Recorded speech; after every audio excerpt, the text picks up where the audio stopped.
សួស្តីអ្នកទាំងអស់គ្នាស្វាគមន៍មកកាន់ Channel នីតិសាស្ត្រវីដេអូមួយនេះគឺខ្ញុំនឹងនិយាយអំពីគ្រោះថ្នាក់អាចនឹងកើតឡើងនៅក្នុងពេលដ៏ខ្លីដោយសារតែទង្វើរបស់លោក Donald Trump ហើយអ្វីដែលគេព្រួយបារម្ភជាងគេគឺសង្គ្រាមលោកលើកទី3អ្វីដែលអ្នកវិភាគជាច្រើនបានលើកមកនិយាយនោះគឺទង្វើរបស់លោក Donald Trump នាពេលបច្ចុប្បន្នគឺវាបានបង្កទៅជាភាពវឹកវរនៅទូទាំងពិភពលោកហើយពិភពលោកក៏កំពុងតែមានគ្រោះថ្នាក់ខ្លាំងណាស់ដោយសារតែលោក Donald Trump បើលោក Donald Trump នៅតែបន្តកិរិយារបស់គាត់បែបនេះទៀតសង្គ្រាមលោកលើកទី3គឺវាមានភាគរយច្រើនមែនទែននឹងផ្ទុះឡើងជាពិសេសវានឹងនាំឲ្យមនុស្សជាតិនៅទូទាំងពិភពលោកមានវិបត្តិគ្រប់វិស័យតែម្ដងក្រោយពីលោក Donald Trump បានចូលកាន់តំណែងមិនទាន់បានកន្លះឆ្នាំផងគាត់បានបង្ករឿងច្រើនមែនទែនហើយអ្វីដែលលោក Donald Trump ធ្វើកន្លងមកវាបានធ្វើឲ្យមន្ត្រីរបស់អាមេរិកប្រជាជនរបស់អាមេរិកក៏ដូចជាប្រជាជននៅលើពិភពលោកពិតជាមានការសោកស្ដាយជាខ្លាំងដែលទុកចិត្តគាត់ឲ្យធ្វើជាប្រធានាធិបតីទង្វើរបស់លោក Donald Trump បើយើងនិយាយឲ្យសាមញ្ញដូចជាចរិតរបស់ក្មេងស្ទាវ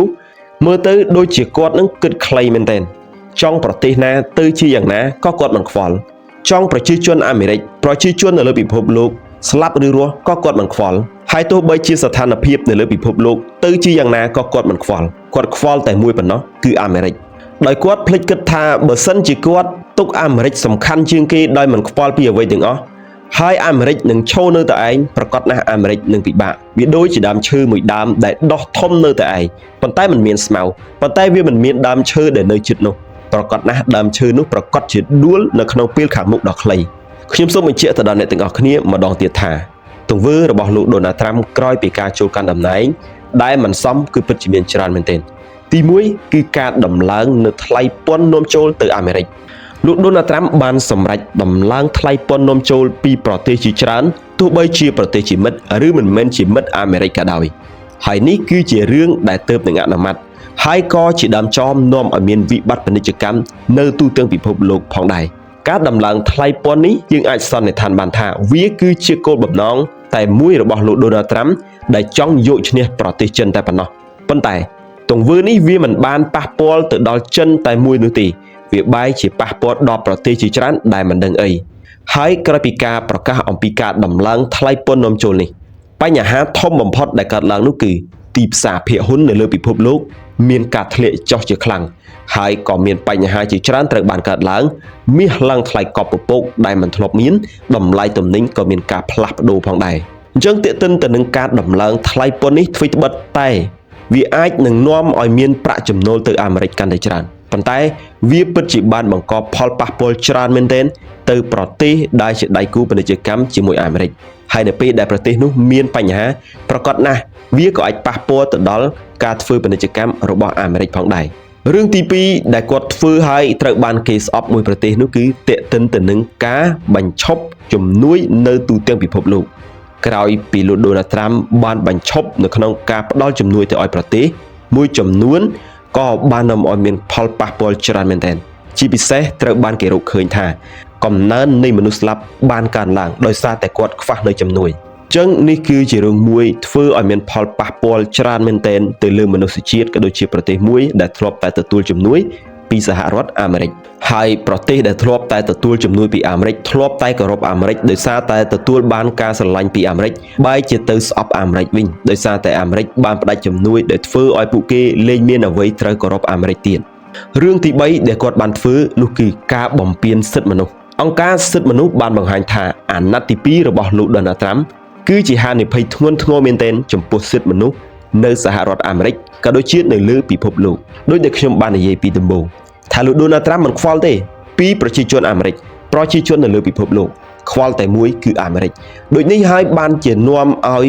ទង្វើរបស់គាត់ពិតជាបានធ្វើឲ្យប៉ះពាល់ទៅលើសិទ្ធិរបស់ប្រជាជនអាមេរិកនិងប៉ះពាល់ទៅលើសិទ្ធិរបស់មនុស្សនៅលើពិភពលោកមែនទែនរឿងទី4ដែលគាត់បានធ្វើនោះគឺការកែប្រែសេដ្ឋកិច្ចនិងការងារទៅលើការដាក់ពន្ធថ្មីការដំឡើងថ្លៃពន្ធកប់ពពករបស់អាមេរិកនិងការកាត់បន្ថយការចំណាយរបស់រដ្ឋាភិបាលអាមេរិកវាបានបណ្ដាលឲ្យមានការធ្លាក់ចុះទៅលើទីផ្សារភាគហ៊ុនជាពិសេសមន្ត្រីរបស់អាមេរិកដែលធ្លាប់តែមានការងារធ្វើប្រជាជនអាមេរិកដែលធ្លាប់តែមានការងារធ្វើក៏ដូចជាប្រជាជននៅលើពិភពលោកដែលធ្លាប់តែមានការងារធ្វើក៏ត្រូវបានបាត់បង់ការងារជាបណ្ដើរផងដែរ រឿងទី5ដែលលោកដូណាល់ត្រាំបានធ្វើក៏ជារឿងមិនសមផងដែរនោះគឺគាត់បានកាត់បន្ថយការការពារបរិស្ថានលោកដូណាល់ត្រាំក៏មិនខ្វល់ពីបរិស្ថាននៅលើពិភពលោកដែរអ្វីដែលសំខាន់គឺអាមេរិកអញ្ចឹងគាត់បានបង្កើតឧស្សាហកម្មធ្យូងថ្មដែលត្រូវបានហាមឃាត់គាត់បានដកខ្លួនចេញពីអង្គការមួយចំនួនដែលជាអង្គការការពារបរិស្ថានអញ្ចឹងជាទង្វើមួយដែលមិនខ្វល់ពីបរិស្ថានទេគឺខ្វល់តែពីអាមេរិករឿងទី6ដែលគាត់បានធ្វើនោះគឺការកាត់បន្ថយសេវាសាធារណៈនៅសហរដ្ឋអាមេរិកនៅក្នុងគោលការណ៍ការកាត់បន្ថយថវិកាជាសកលរបស់រដ្ឋបាលថ្មីរបស់លោកដូណាល់ត្រាំបានបណ្ដាលឲ្យមានការបញ្ឈប់ការងារមន្ត្រីអាមេរិកជាច្រើនរូបនិងកាត់បន្ថយសេវាសាធារណៈសូម្បីតែក្រសួងអប់រំអាមេរិកក៏ត្រូវបានលោកដូណាល់ត្រាំបិទចោលផងដែរហើយជាពិសេសនោះគឺគាត់បានយកមនុស្សដែលមិនមានជំនាញមិនធ្លាប់ធ្វើការខាងវិស័យរដ្ឋមកធ្វើការងារវិញអញ្ចឹងមនុស្សដែលធ្លាប់តែរកស៊ីក្នុងវិស័យឯកជនមកធ្វើការរដ្ឋពិតជាបានធ្វើឲ្យមានផលប៉ះពាល់ច្រើនមែនទែនទៅដល់អ្នកដែលកំពុងតែបម្រើការងារជាមួយរឿងទី7ដែលជារឿងគ្រោះថ្នាក់បំផុតដែលលោកដូណាល់ត្រាំបានធ្វើនោះគឺគាត់បានធ្វើឲ្យស្ថានភាពនៅលើពិភពលោកកាន់តែតានតឹងទៅរាល់ទង្វើរបស់លោកដូណាល់ត្រាំដែលបានធ្វើដោយគិតតែពីអាមេរិកសំខាន់ជាងគេវាបានធ្វើឲ្យមានការតានតឹងមែនទែនទៅលើប្រទេសសម្ព័ន្ធជាមួយសហរដ្ឋអាមេរិកសូមបញ្ជាក់ថាប្រទេសជាច្រើនដែលធ្លាប់ជាមិត្តរបស់អាមេរិកកន្លងមកពេលនេះវាបានคล้ายទៅជាសត្រូវបណ្ដើហើយដូចជាកាណាដាជាដើមហើយការចង់បានពេករបស់លោកដូណាល់ត្រាំបានបណ្ដាលឲ្យមានប្រតិកម្មយ៉ាងខ្លាំងពីប្រទេសដទៃទៀតនៅលើពិភពលោកបច្ចុប្បន្នគេលែងចាត់ទុកថាអាមេរិកគឺជាប្រទេសបងធំជាប្រទេសដែលគួរឲ្យគោរពទៀតហើយ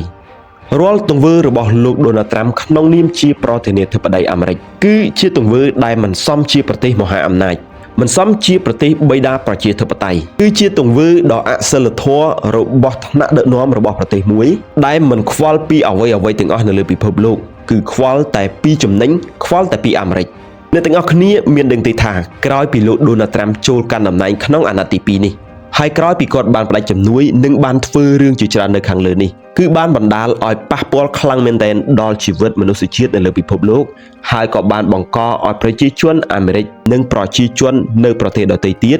ជួបនៅបញ្ហាជាច្រើនទោះបីជាមិនផ្ទាល់ក៏ជួបផលប៉ះពាល់ដោយប្រយោលផងដែរដោយសារតែប្រជាជនអាមេរិកទ្រាំមិនបានទៅលើទង្វើរបស់លោកដូណាល់ត្រាំដែលធ្វើទាំងនេះនៅថ្ងៃទី5មេសាឆ្នាំ2025នេះក៏បានផ្ទុះការតវ៉ាដ៏ធំមែនទែននៅទូទាំងសហរដ្ឋអាមេរិកផងដែរដែលការតវ៉ានេះគេដាក់ឈ្មោះឲ្យថា Hand Off ដោយអ្នកតវ៉ាបានបង្ហាញអំពីការតវ៉ាចំពោះគោលនយោបាយរបស់លោកដូណាល់ត្រាំហើយក៏មានគម្រោងថានឹងធ្វើការតវ៉ាដ៏ធំមួយទៀតផងដែរនៅពេលខាងមុខដើម្បីប្រឆាំងជាមួយនឹងគោលនយោបាយរបស់លោកដូណាល់ត្រាំមិនត្រឹមតែប្រជាជនអាមេរិកប៉ុណ្ណោះទេសូម្បីតែប្រទេសដទៃទៀតនៅលើពិភពលោកក៏បានចាប់ផ្ដើមធ្វើការប្រឆាំងតវ៉ាជាមួយនឹងរដ្ឋបាលរបស់លោកដូណាល់ត្រាំផងដែរឧទាហរណ៍ដូចជាប្រទេសចិនរុស្ស៊ីនិងប្រទេសជាច្រើនទៀតដែលពួកគេបានតបតទៅនឹងអាមេរិកវិញហើយអាមេរិកក៏រងផលប៉ះពាល់យ៉ាងដំណំផងដែរពេលនេះអាមេរិកកំពុងតែជួបរឿងពិបាកជាច្រើនដែលមិនធ្លាប់មានពីអាមេរិកដែលត្រូវបានគេគោរពឲ្យតម្លៃជាប្រទេសបងធំនៅលើលោកទៅជាប្រទេសអសិលធម៌ដោយសារតែលោកដូណាល់ត្រាំយោងទៅលើទង្វើដែលមិនសមជាប្រធានាធិបតីអាមេរិករបស់លោកដូណាល់ត្រាំតំណែងរបស់លោកដូណាល់ត្រាំគឺមិនអាចនឹងអង្គុយបានយូរនោះទេនៅថ្ងៃមុខប្រកាសជាត្រូវបានដកតំណែងជាមិនខានហើយចំពោះតំណែងរបស់លោកដូណាល់ត្រាំទៅជាយ៉ាងណាវាមិនមែនជារឿងសំខាន់ពេកទេអ្វីដែលសំខាន់នោះគឺពិភពលោកដោយសារតែរឿងមិនគប្បីទាំងឡាយនៅខាងលើដែលលោកដូណាល់ត្រាំបានធ្វើគេអាចសន្និដ្ឋានបានថាវានឹងអាចបង្កឲ្យមានសង្គ្រាមលោកលើកទី3ដោយសារតែនៅពេលបច្ចុប្បន្នស្ថានភាពនៅលើពិភពលោកគឺកាន់តែតានតឹងទៅជាពិសេសអាមេរិកមិនត្រឹមតែមិនជួយសម្រួលទេថែមទាំងចាក់សាំងថែមហើយកម្ដៅក៏កើនឡើងកាន់តែក្តៅទៅពីមួយថ្ងៃទៅមួយថ្ងៃនិយាយរួមគឺមិនមានប្រទេសណាខ្លាចប្រទេសណាទេហើយក៏មិនមានប្រទេសណាស្ដាប់ប្រទេសណាដែរសូម្បីតែសម្ដីអាមេរិកបច្ចុប្បន្នក៏មិនសូវមានតម្លៃផងដែរក្រៅពីនេះខ្ញុំក៏សូមទាញអារម្មណ៍អ្នកទាំងអស់គ្នាទៅដឹងផងដែរថានាពេលបច្ចុប្បន្នគ្រោះធម្មជាតិគឺពិតជាបានកើតឡើងច្រើនមែនទែនទាំងគ្រោះរញ្ជួយដីរលកយក្សបន្ទុះភ្នំភ្លើងនិងទឹកជំនន់និងគ្រោះធម្មជាតិជាច្រើនទៀតក៏ត្រូវបានកើនឡើងកាន់តែច្រើនកាន់តែកាចសាហាវទៅបើសិនជា ទង្វើរបស់លោក Donald Trump វាបង្កជាភាពវឹកវរទៅលើពិភពលោកហើយជួនពេលដែលពិភពលោកក៏កាន់តែជួបនៅគ្រោះធម្មជាតិជាច្រើនអញ្ចឹងនាពេលខាងមុខពិភពលោកក៏ដូចជាយើងទាំងអស់គ្នានឹងទៅជាយ៉ាងណាអ្នកទាំងអស់គ្នាយល់យ៉ាងណាដែរចំពោះអ្វីដែលខ្ញុំបានលើកមកនិយាយខាងលើមានអ្វីចង់និយាយបន្ថែមក៏អាចខមមិនបាននៅខាងក្រោមខ្ញុំមានតែប៉ុណ្្នឹងទេជួបគ្នានៅក្នុងវីដេអូក្រោយ